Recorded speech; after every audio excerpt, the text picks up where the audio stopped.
Hi, everybody. This is Lauren Baker, founder of Search Engine Journal, and welcome to today's Search Engine Journal show sponsored by Paved and Wix. We always like to thank our sponsors for making today's show possible. With me today, I have a little bit of a different show.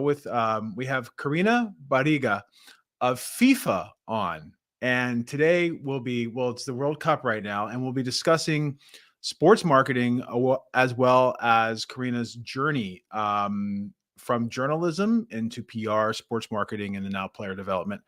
Hi, Karina. How's it going? Hi, Lauren. Very well. Thank you so much for having me on the show. Absolutely. It's a pleasure to have you on today. But before we get started, how about if you just tell our audience a little bit about yourself? Absolutely. Yes. So, as you say, I am currently working for FIFA.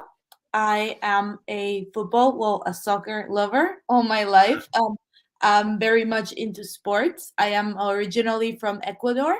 So, there, of course, football, as we call it, is our number one sport. I grew up always going to stadium, watching games, supporting my national team, supporting my club.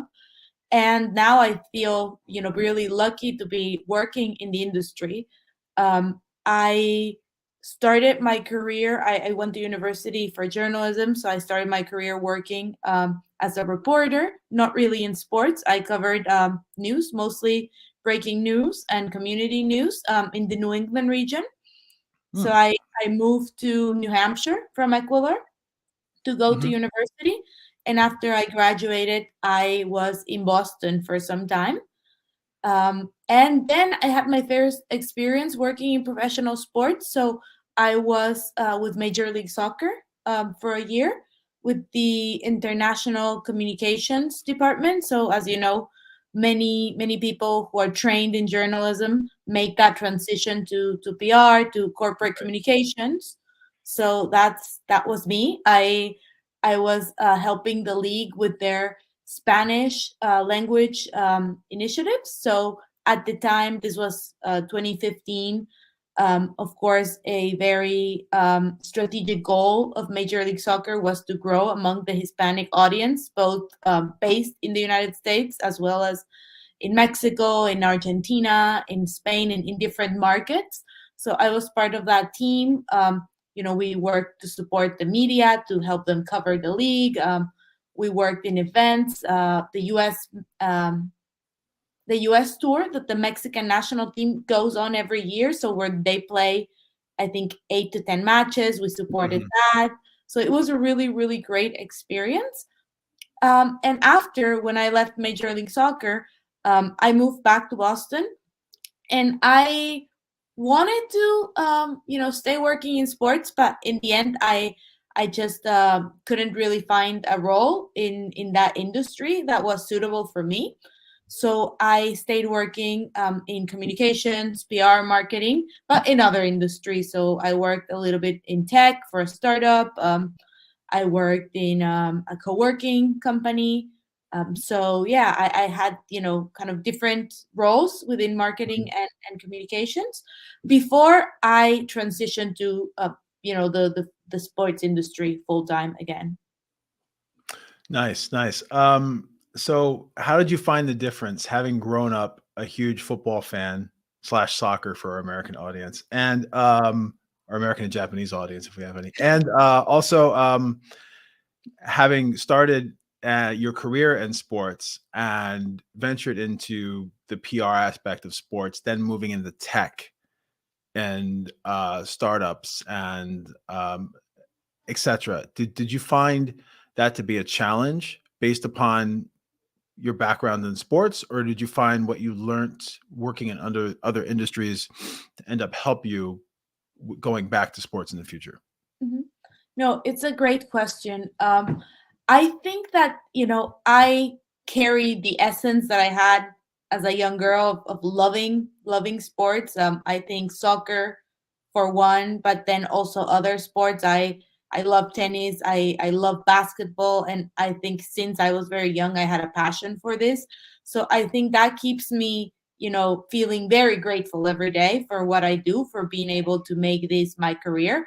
But I think that certainly my education in a different industry and my experience, working in tech, working in, large and small companies within different industries has helped me in sports, just because we often think that, you know, professional sports and leagues and anyone that is involved in professional sports, they have a lot of experience as an industry that's very advanced, and we know that there's a lot of money and stakeholders and important players in this industry.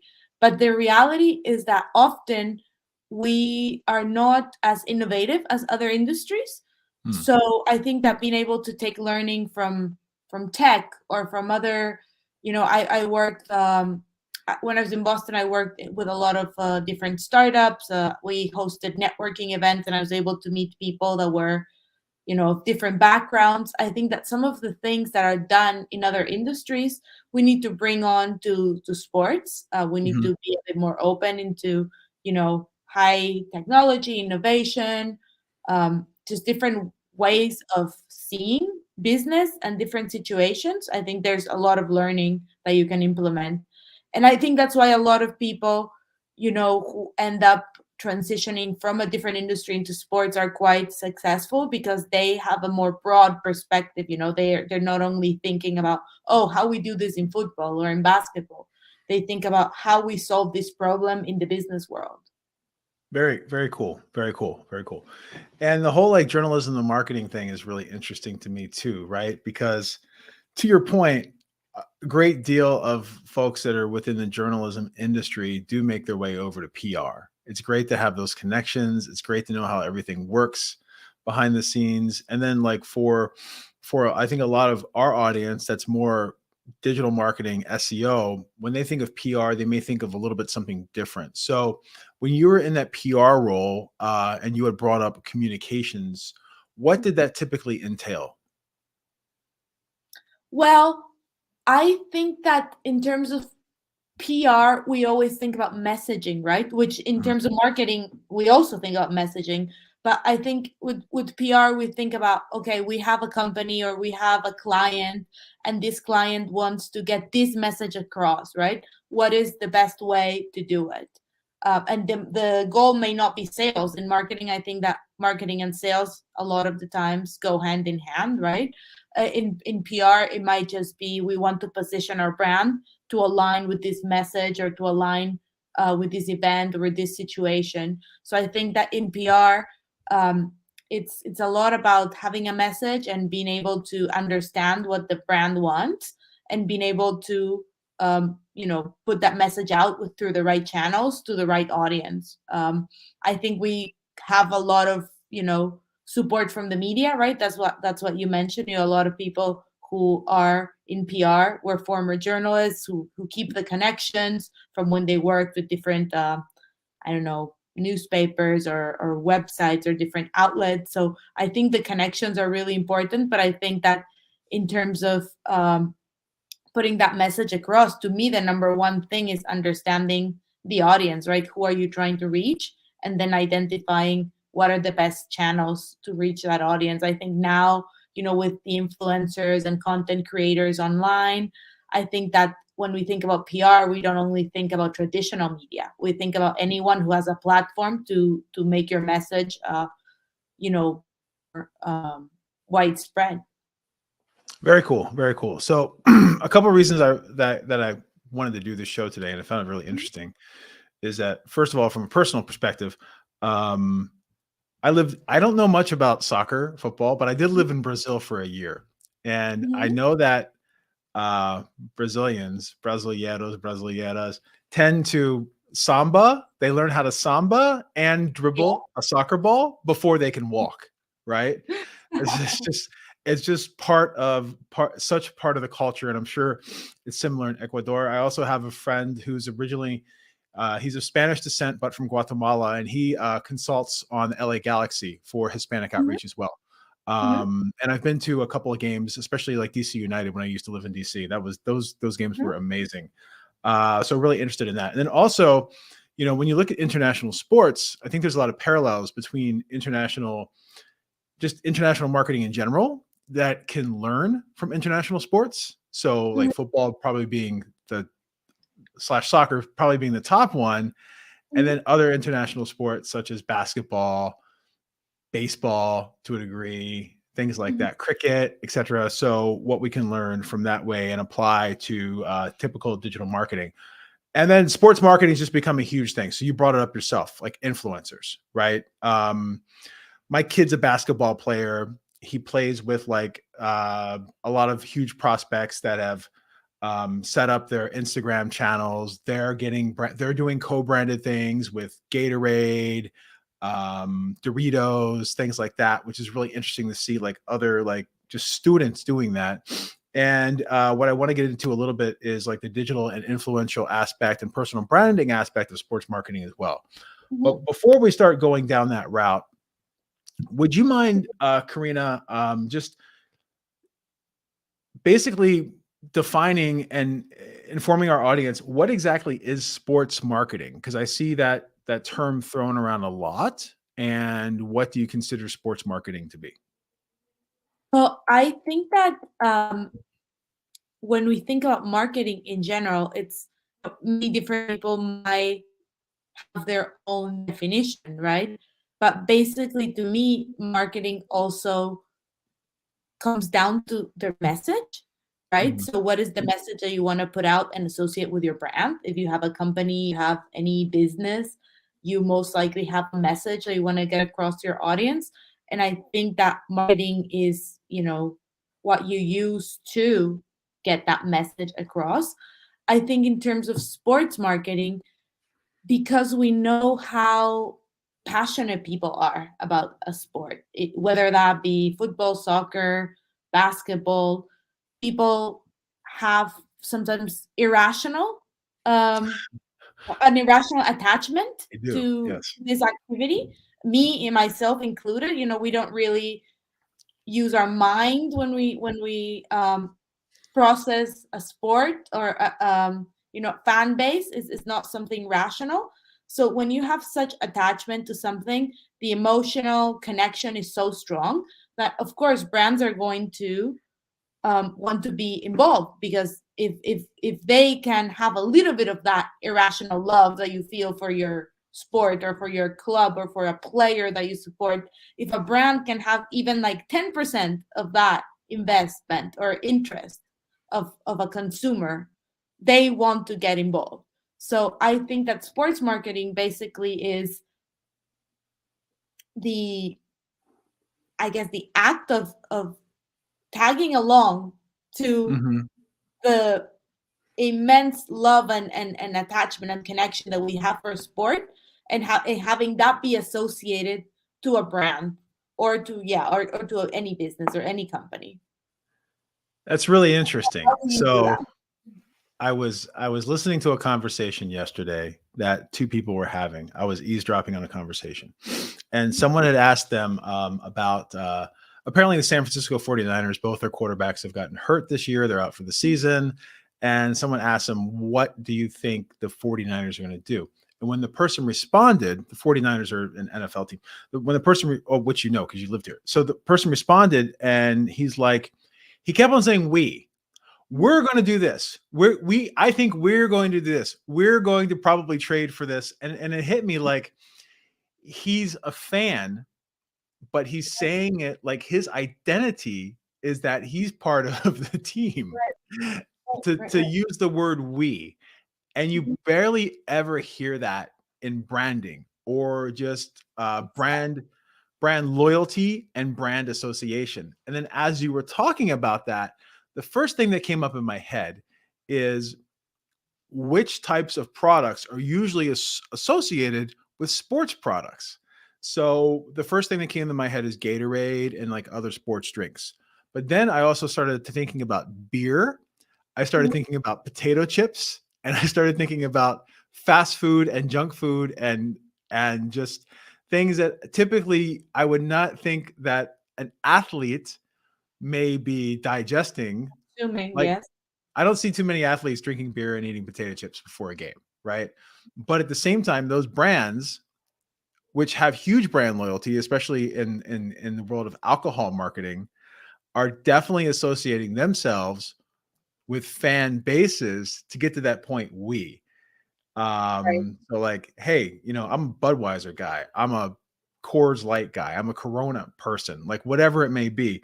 So I thought that was really interesting that you brought that up. And I can't really think, can you think of any other industries that have that type of brand loyalty as sports may have?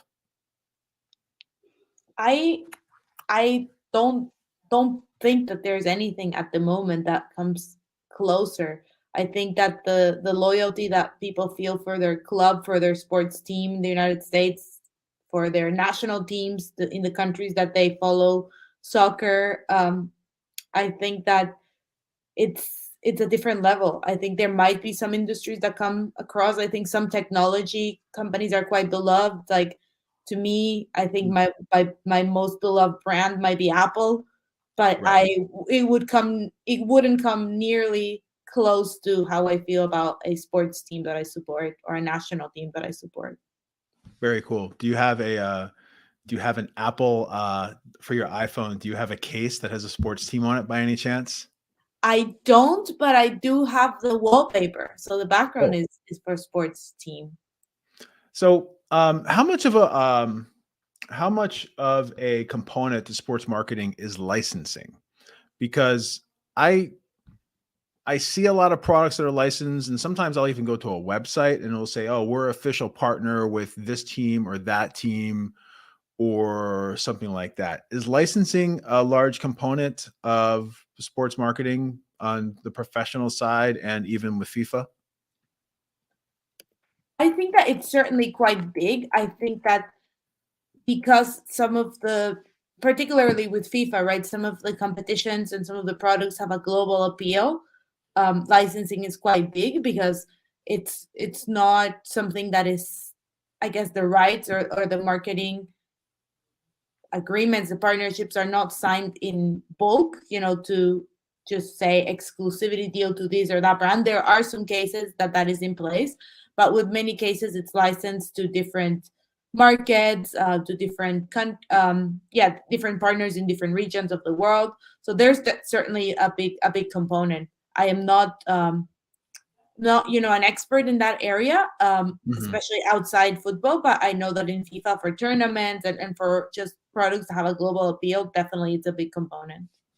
So there's a huge amount of loyalty between, let me switch gears for a second. There's a huge amount of loyalty for teams, whether it be whether it be your local professional team, whether it be a national team, whether it be your local club, right? Like your city club, whatever it may be.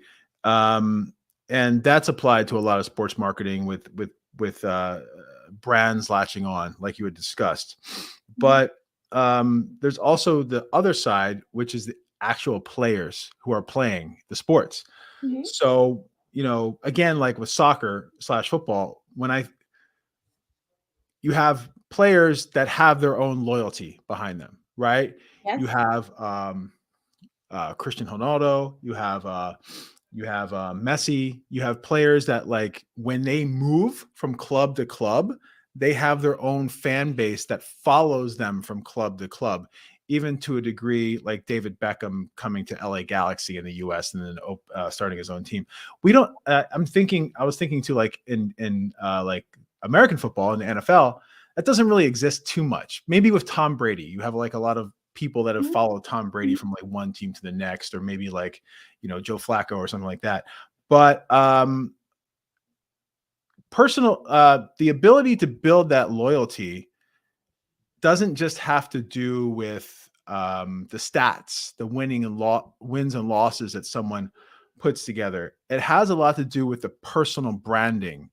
Mhm. Um, and how important is personal branding overall in sports marketing, and what can athletes do to expand their personal brand? I think that is super important, personal branding in professional sports. I think that it is not only a revenue generator for the athlete and a potential revenue generator, for the brand that works with that athlete, but I think that it is a great opportunity for the athlete to see themselves as more than a basketball player, than a soccer player, than um, a tennis player. I think that when we think about an athlete, and I'm actually very passionate about this topic because in my work I do see a lot of stories about youth players, that their identity is related deeply to the activity that they practice, right? And we see that, yes, some of them become professionals, and that becomes their career for some years, but it's not their identity. Some of them become superstars, a very, very tiny percentage, Cristiano Ronaldo, Lionel Messi, Neymar. There's three of them in the world. That's not a representation of the people who play a sport. Um, and then there's a big amount of people that do not really reach the professional level. So I think it's a very big problem where when they have the sole goal of becoming a professional athlete, or that's the only way that they see themselves, right? That's their identity. I think that an athlete that has a well-balanced brand, and a well-balanced presence, that brands can, tap into, is an athlete that knows about their interests, knows about the things that they're passionate about, perhaps outside sports. So let's say that you are a sneakers brand, right? And you are looking for a brand ambassador. And you know that in your company, you want to reach a certain age demographic, and you want to reach perhaps people with certain level of income, or that their parents have certain level of income, because that's who you gear your product to. And there's many different athletes that you may say, yes, that person might be a great candidate to represent our brand. But I don't think that they're really valuable partnerships. I don't think they're really successful partnerships are built just randomly. I need an American athlete that plays this sport, and I'm going to go with this guy, or I need a Canadian athlete, or I need a German athlete.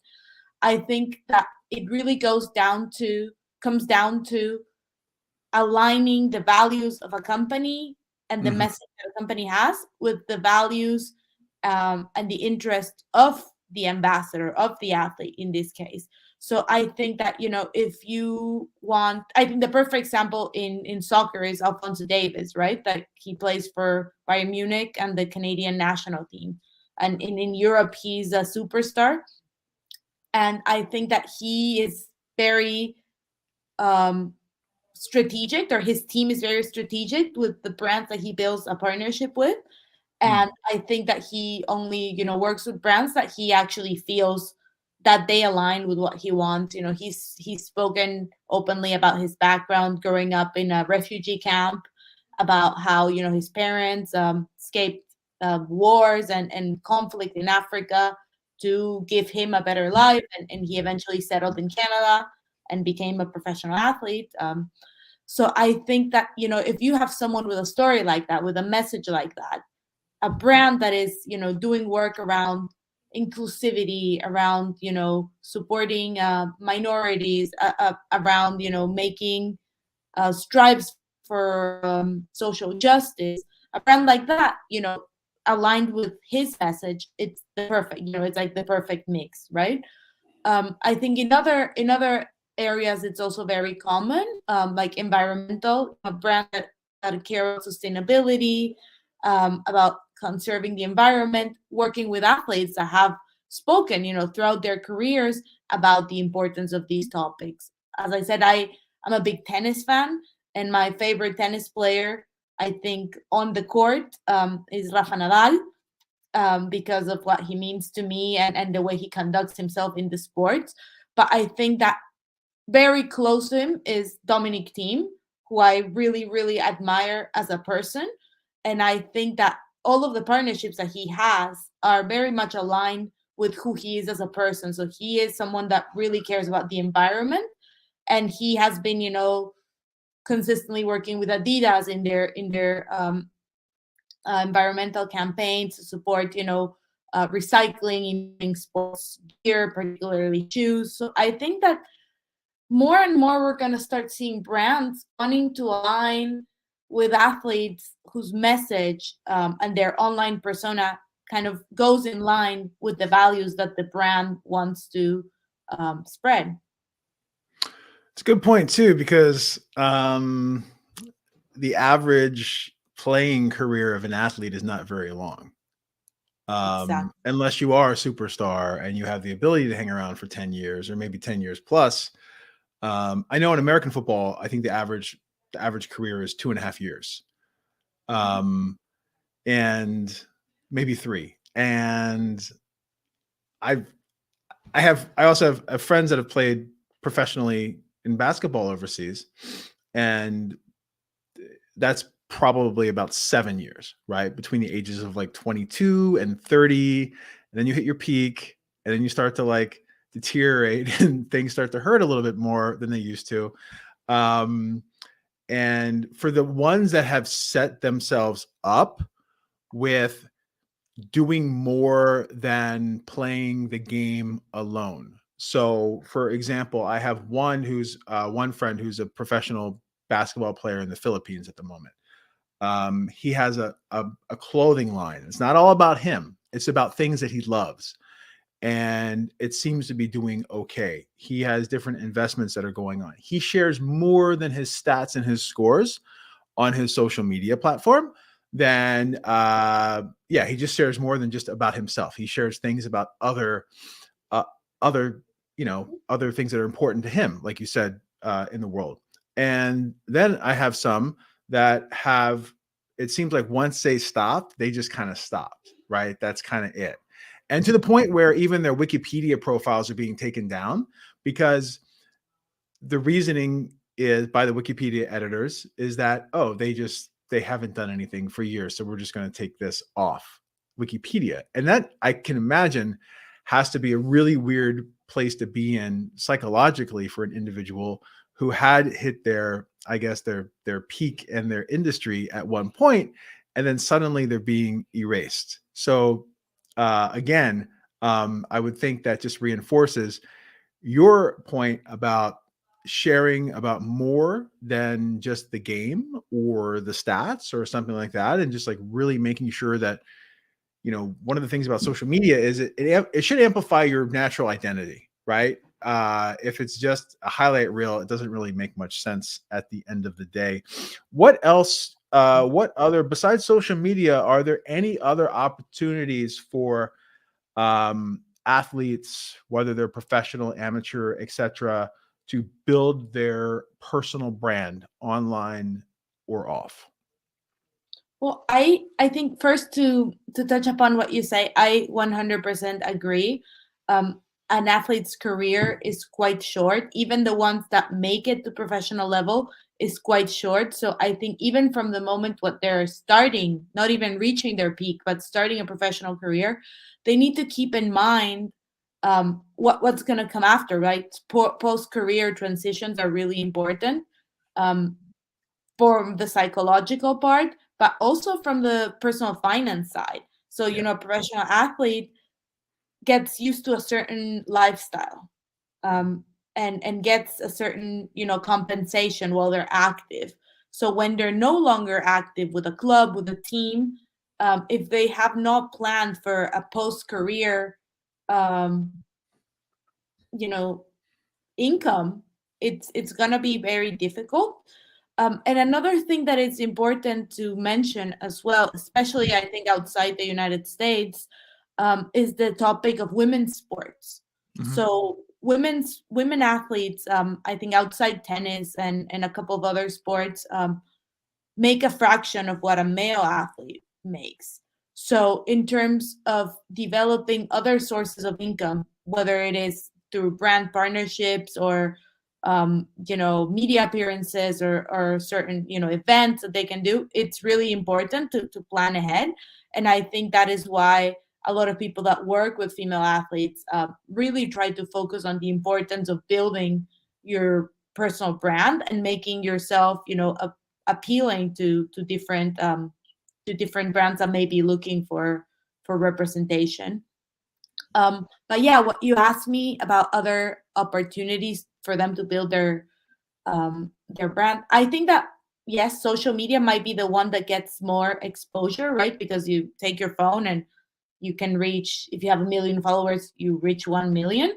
But I think that if you're a professional athlete, every time that you are in the public eye, you have the opportunity, to show the world who you are in the way you conduct yourself in interviews with the media, press conferences, speaker events, appearances. I think that all of that is, valuable. I don't think that, if you're interviewed after your team loses, I don't think that you should be trying to build your personal brand in that press conference. But I think that athletes very often, um, have the opportunity to share a message and they don't. I think another thing is just being, I guess, clear about who you are, what you like. Like I said, brands, I think, like to have ambassadors who are relatable, who are real people. So if you are, like you say, an athlete that enjoys theater, well, go to the theater, get involved in like local, community activities. Try to really identify the other passions that you have and don't be shy to make those known. I think community service is a great, also a great outlet. I think that sometimes athletes are very much involved in their local communities. When something happens, when they can give back, I think that all of that helps them kind of build their persona, make people find them more relatable, more likable, and then that will translate into brands, wanting to work with them more frequently. Um, really interesting. I agree 100% across the board. Especially there's a documentary filmed in the US by ESPN called Broke, and it was basically about professional sports players who retired with nothing, right? Yeah. And it seemed like after that documentary came out, suddenly, because it really exposed that there was no support on the team level or the league level in terms of financial education. At the time, MTV Cribs was a huge show in the US. So, like, people were competing to have the biggest house, the most cars, things like that. And then suddenly you get hurt and you don't have a guaranteed contract. And whatever other life decisions you've made, all affect the individuals financially to the point where they're living in, like, they're living in a room, they're renting a room in someone's house, like in their early 30s. So really interesting there in terms of longevity. I want to get back a little bit into like overall sports marketing, um, especially with the international appeal of sports. So in a minute, we'll talk about like the growth, like obviously with the World Cup being in Qatar this year, and the growth of professional sports in the EMEA region, but also like in terms of Pacific Rim countries. Like I lived in Japan during the World Cup. I think it was 2002, and at that time it was surprise for the Japanese team to even make it. 20 years later, they made it past first round. I guess I can't remember what it's called, and then like I think they got beat by Croatia yesterday, so they may be they may have not qualified, but they had some very significant wins. Um, how in terms of the growth of soccer and sports into regions where it may have not had that large of a following 10, 20, 30 years ago, um, any tips there that have been learned in the sports marketing world that people may be able to apply to traditional or digital marketing when they're entering new countries or new regions? Wow. Well, I think that's the reason why sports marketing is so popular, right? Because as you see, the growth of sports, I think that soccer has been quite a global sport for some time, but of course with a particular, I guess, strong appeal in South America, in Europe, in Mhm. Africa, maybe Asia. I think it has grown significantly, but I think for a long time it has already been important. Um, but yes, it's true in Japan, in Korea, I think in certain countries, you see a spike in the last few years that's quite significant. I am not sure that there's a specific way in which brands can really mimic that effect, because I think the rise of sports I speak from my experience in football, comes from many different factors involved. Mhm. One is, of course, the becoming good, right? If a national team becomes better because they start developing really good players, people are going to be more interested, right? If one of their players becomes an international star, like has happened in Korea, I think that one of, the song, their most famous soccer player, making it big in the Premier League has definitely helped the country become, a lot more interested in sports. So sometimes it can be a one person phenomenon that they just make it, really popular in a very short time. I think in some cases it might be about a league becoming more competitive and developing, a more exciting product that makes people more invested. I think sometimes hosting a tournament, right? Like you say, hosting a World Cup, hosting a regional tournament, make people kind of tap into that sport more. So I think that I don't really see it a way for businesses that are not related to sports to kind of mimic that effect when going into different markets, because of what we spoke at the beginning of our session about the irrational attachment that people feel for their sports team and for the players that they support. But I do think that it's one of the reasons why many brands want to go into sports. So you want to work with the right holders. So with FIFA, with UEFA, with Major League Soccer, with the teams, with NBA. So you know that people are so passionate about this product that you want to be a part of that. So I think that that's a way, if someone is trying to go into a country, and sports have gotten very popular, or a particular sport, or a particular athlete, right, for that company to be associated with that sport, is a way of entering the market, I guess. Yeah, I think it's also like a long game too, that it can be very difficult for a business or a brand to make that long term, like generational investment. Hmm. Um, so point being is that like looking at the Japan as as an example, I was just bringing up some stats. So, favorite sports to watch on TV in Japan as of September 2022, baseball 31%. So, baseball by far is like the sport of Japan. It's been that way for 100 plus years. Um, and then number two at 20.4% is soccer. So, I'm going to look later at some older information, like because my example was from 20 years ago, right? So 20 years ago, like it was a big deal for the Japanese national team to be playing in the World Cup. There was very little expectation. I think they won a couple. They lost to Germany very badly.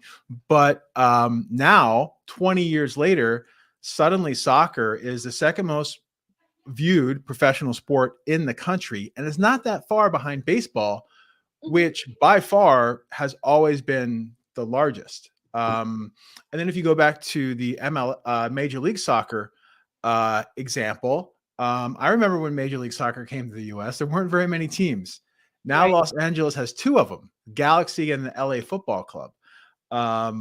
They're popping up, well, not popping up everywhere, but the expansion has been very calculated and successful. Whereas there's been other sports that I've seen try to enter the US market, like, I don't know, like highlight, Canadian football, stuff like that, that hasn't been that successful at all. But it seems to me that that long game approach, like planning decades as opposed to business quarters and then like reverse engineering it, seems to be something that's helped that may be a little bit difficult for a normal business to do.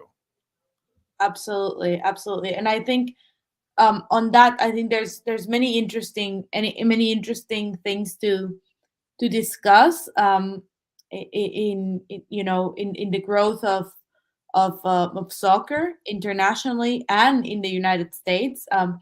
and how it's become popular as a not only a participation sport, because we know that in the United States soccer as a participation sport was already popular, but as a spectator sport. So I think that what you mentioned in Japan, for example, and in much of Asia, something that happened also, well, not 20 years ago, but a bit longer than that, was the formation of the Premier League, right? The English league. Um, that I think, and the way it's internationalized itself, I think that the way that they've managed the broadcasting rights for different countries, that they have broadcasters in pretty much every territory in the world. I think that the formation of that league and how they negotiate their international deals have definitely supported the growth of sports in the markets that were not very strong before. So all of Asia, a little bit the United States, some other territories where, yeah, baseball or cricket or other sports were dominant.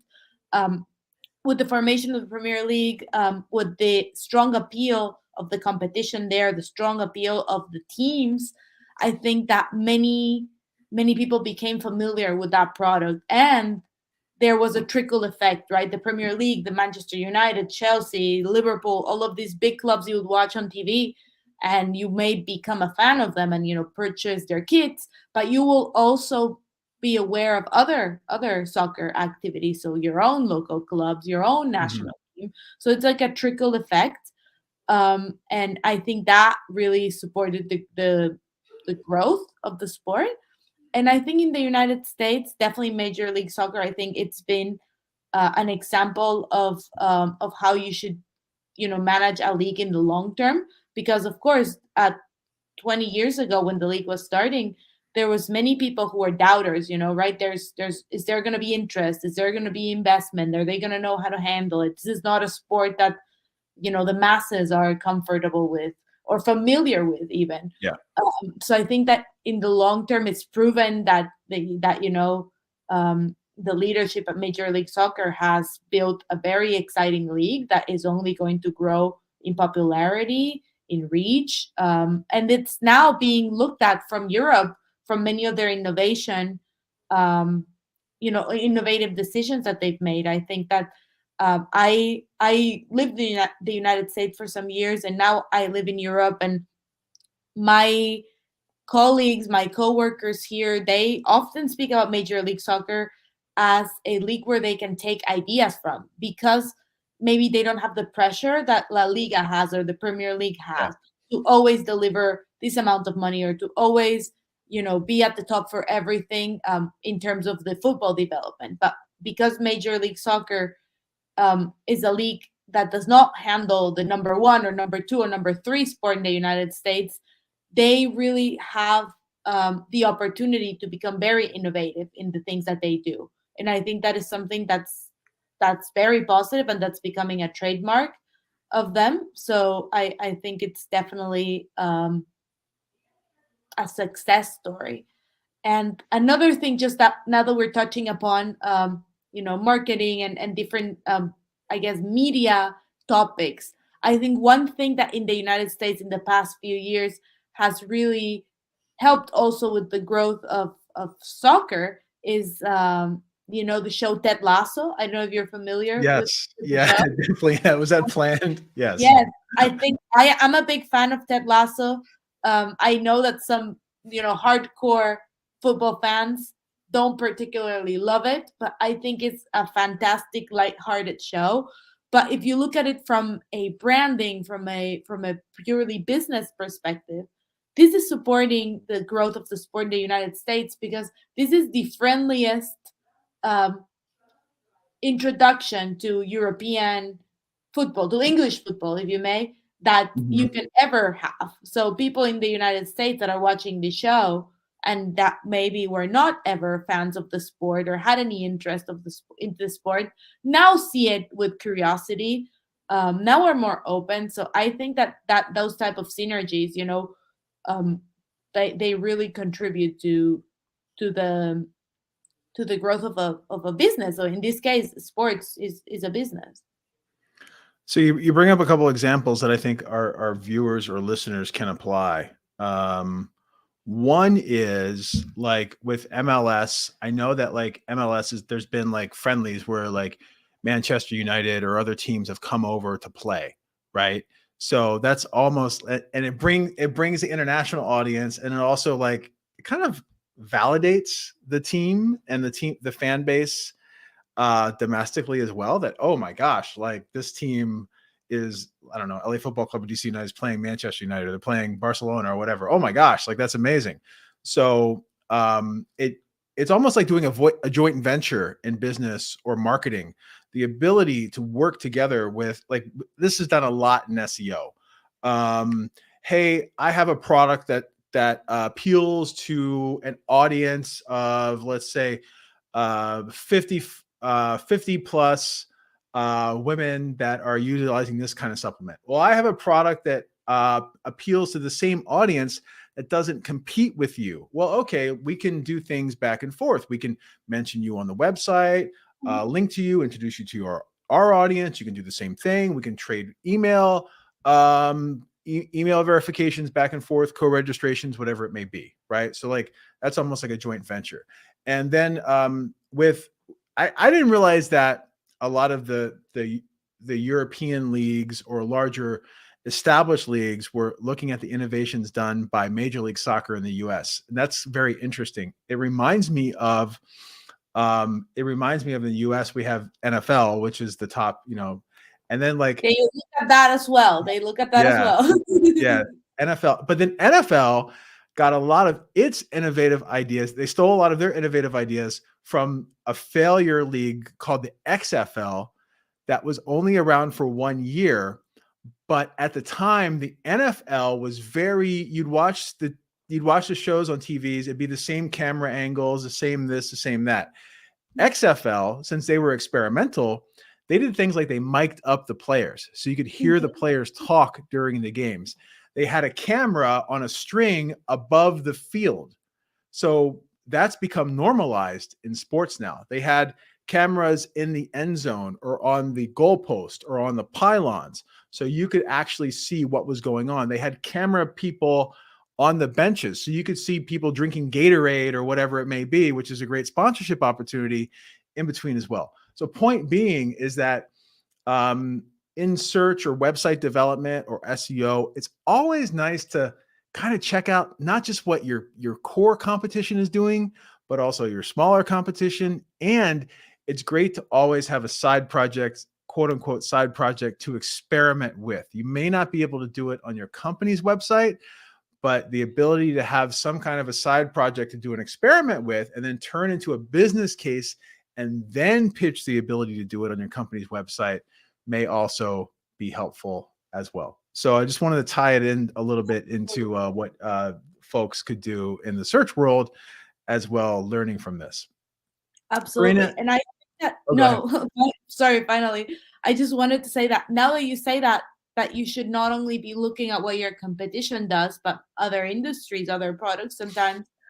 I think that it reminds me of something that I have heard, many people discuss in sports conferences, but in other areas as well. And it's that right now, in the time that we're living in, we're no longer, competing for an audience. We're not only competing with our direct competitors for the attention of the audience, right? So if you are LA Galaxy, you're not necessarily competing only with LAFC or with DC United, or you're not necessarily only competing with, the Rams or the Giants. You're competing for people's times. So if you are trying to get the attention of one of your fans, you also are competing with the esports that they play. You're also competing with the music that they listen. You're also competing with Spotify. You're competing with so many different things because you're competing for people's times these days. So I think that is something that we need to think about when we analyze our strategies and our positioning. It's not only about our direct competitors, but it's about who our audience is giving their time and their interest to. that's a very, very very good point that you bring up. Not only with, so esports, Spotify, TikTok, Reels, right? Is someone really going to sit down and watch a 2-hour game, or are they just going to scroll and watch the highlights afterwards? Or and then, as you know, you start watching one thing on Reels, and then the next thing you know, you're getting recipes, you're getting this, you're getting that. You just go down this long rabbit hole. Already So the next day. It's not even been 2 hours. It's already the next day. yeah, exactly. That's a very good point. Like, what is your audience into? What are they distracted by? And those are also your competitors, other than just like other businesses. Or your potential partners, like you say. Yeah. Very cool. Karina, it's been a pleasure. I could talk to you about this all day, but unfortunately we're at the 50-minute mark. I'm going to have to go soon. Where can our audience find you online? Well, it's been a pleasure to speak with you today. Thank you so much for giving me time to speak about, sports, which is clearly what I love most. People can follow me on Twitter or LinkedIn or Instagram. I guess those are the three platforms that I use. I guess maybe more my professional highlights you'll see in LinkedIn. And I use the other two to share a little bit about, like we said, about my life, about my passion for sports, about the work that I do with FIFA. I do a bit of consulting with Major League Soccer as well, so you'll see some of that too.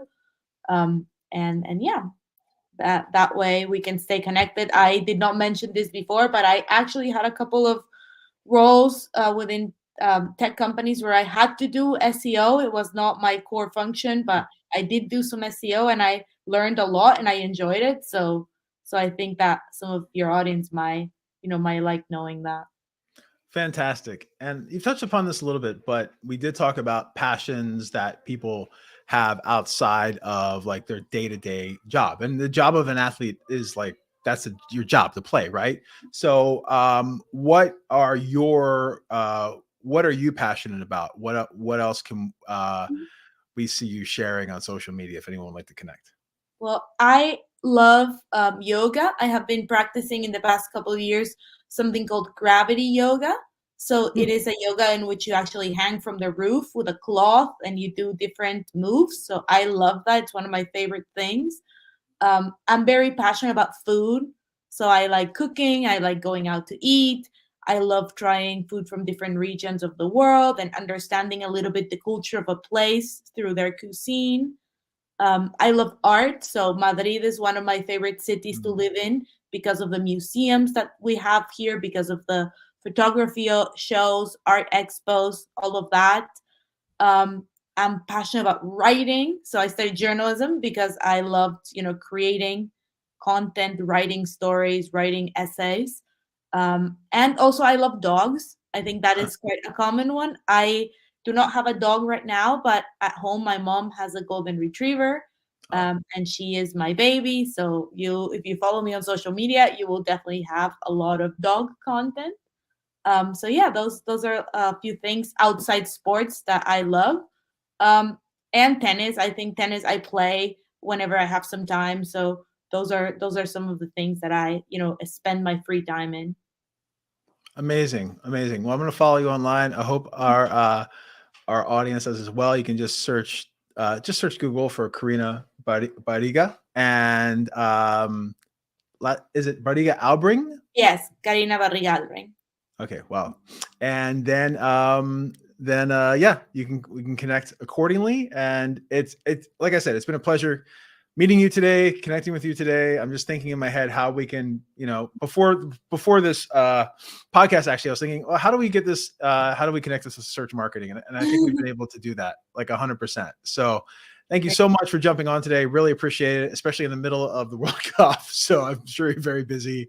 And again, thanks for all listeners and viewers that have attended today's episode of the Search Engine Journal Show, brought to you by Paved and Wix. Karina, it's been a pleasure. Likewise. Thank you so much. Thank you. Thank you for joining us this week on the Search Engine Journal Show.